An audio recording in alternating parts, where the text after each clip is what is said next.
सागर में लहर उठावल ना कर, दिल के सागर में लहर उठावल ना कर, ख्वाब बन के नींद चुरावल ना कर। बहुत चोट लागल बा हमरा दिल पर, तू ख्वाब में आके यूं तड़पावल ना कर। जहिया से हमके उतर छोड़ गइले भाई कि ऐसन दर्द दिले बाड़े हमके मिले ना दवाई रे। जहिया से हमके उतर छोड़ गइले भाई कि ऐसन दर्द दिले बाड़े हमके मिले ना दवाई रे।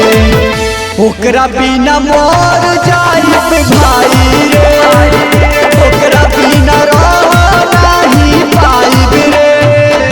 तोरा मोहब्बत के आग में हमार दिल आज भी जलल करेला, तोरा मोहब्बत के आग में हमार दिल आज भी जलल करेला।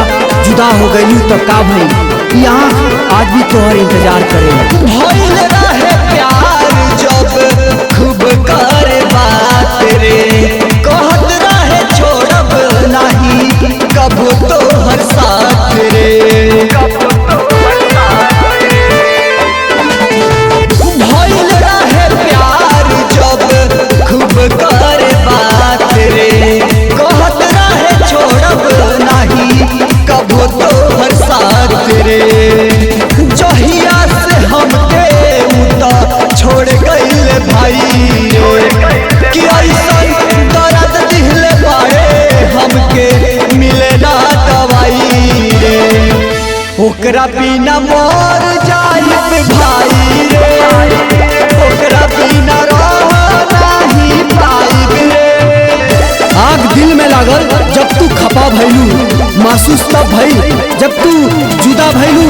करके वफा कुछ दे ना सकलू तू, पर बहुत कुछ दे गइलू जब तू बेवफा भइलू।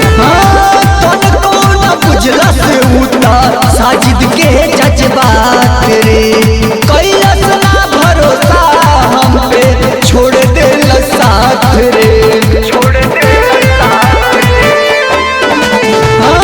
तनको न बुझला से उतर साजिद के जज्बात रे, कैलस ना भरोसा हम पे छोड़ देल साथ रे।